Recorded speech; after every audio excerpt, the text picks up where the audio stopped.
Good afternoon, everyone. It is Saturday. That means it's Chat with Mac. We're glad to have you. Thank you for those of you that are joining us for the new year of Chat with Mac. Thank you so much for joining us this whole time. We really appreciate it. And please subscribe. You see the subscribe button there. Please subscribe. Share with your friends, those that you think will be interested in what we do. We would love to have them. And for those of you that are new to what we do, welcome, welcome, welcome. Happy Saturday, first Saturday of the new year here. It's about to fly on us again. Watch. Yeah.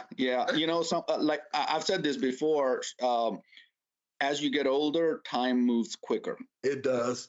It does. You don't realize it, and you tell it to a young person, and they're like, that's BS. But no, it's not.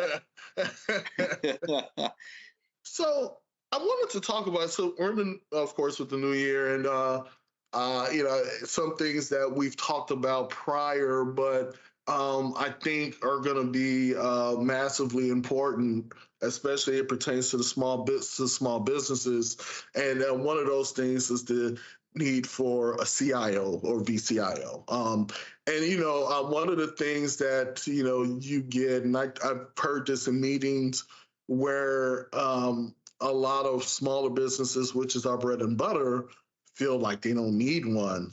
The reality is they do. So I wanted you, really talk about that, because a lot of people, they feel I'm too small. It's manageable. It's manageable until it's not. And for a lot of people, by the time they figure out it isn't manageable, it becomes a little bit, not necessarily late, but it becomes a monster that they can't handle. Talk a little bit more about that. Yeah. So usually, just to give everybody a little context, usually the smaller companies that we work with, we get this question from owners. Oh man, we're kind of small. We don't need a CIO. And it's not that they don't need a CIO. It's because they don't understand what the CIO role. These are the same people, on one side they're saying, oh, well, I don't need a CIO. And on the other side, they're saying, man, I don't have time to do this. I don't have time to do that. I'm always busy with this, that, or the other. And but yet on one side, they're saying that they don't need a CIO. The idea of CIO is not to have another role that you need to manage, but to give you your time back as the top decision maker, right? Yeah. So it is, and this is part of there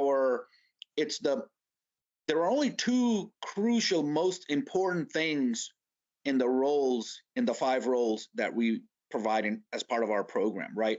One is the technology alignment manager and our process list, which is the secret sauce. And the other one is the VCIO role. Those are the most two important. Now, if somebody came to me and says, hey, I need to get rid of, out of those two most important roles, I need to get rid of one role. What role would I get rid of?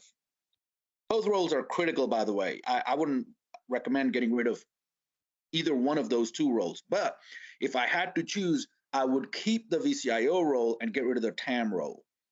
The reason for that is the VCIO is the glue that connects technology to business.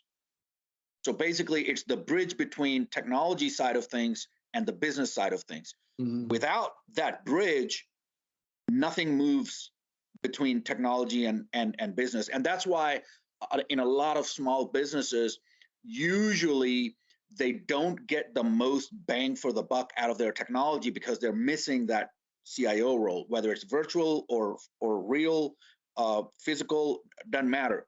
You need to have a CIO role that translates the technology and the technological stuff into business terms.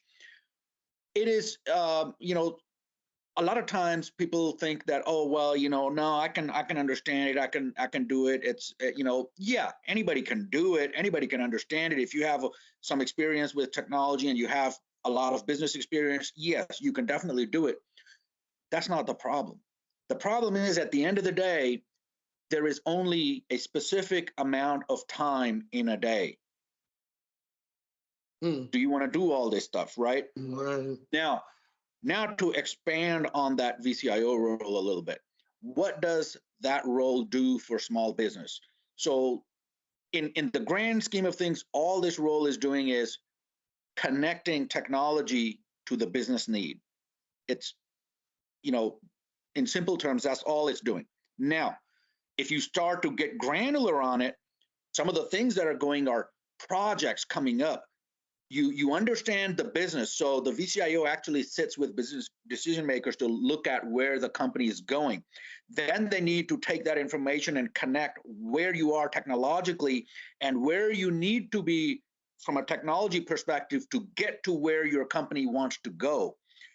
Right. So, and then you connect that and come up with projects that you need to implement, for example, in 2023, because at the end of 2023, you have certain goals as a business that you need to meet. You need to have these projects done on this timeline to be able to get there in business terms.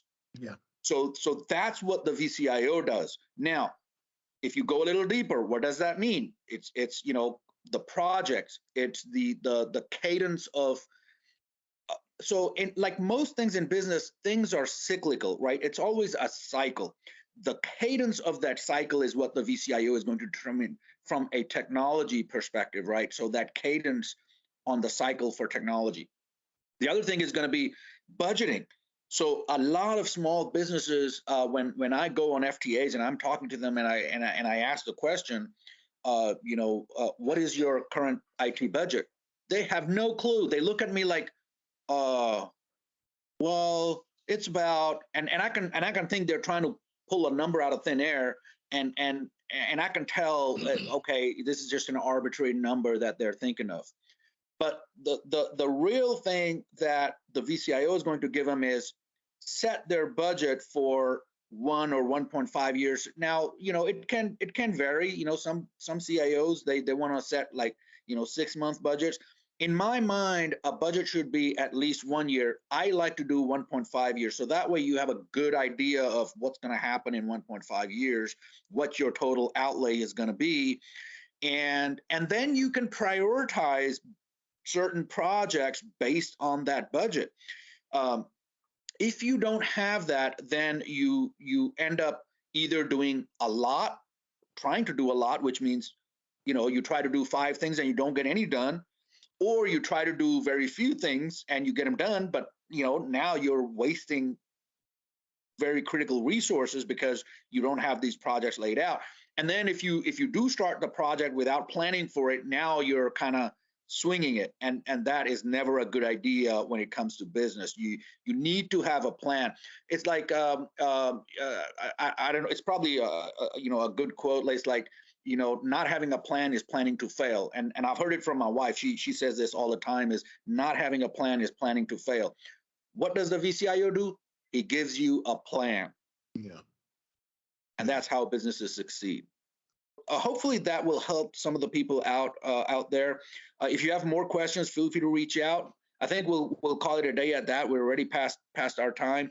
Yep. And guys, go ahead and subscribe. Tell your friends about this channel. I hate it. I always hate to say that, but at the end of the day, that's how the YouTube algorithm works. Yep. And so yeah, if you subscribe, if you give us a thumbs up, if you like the video, that would be awesome. Please. Thanks a lot, guys. Have a great day. Have a good one.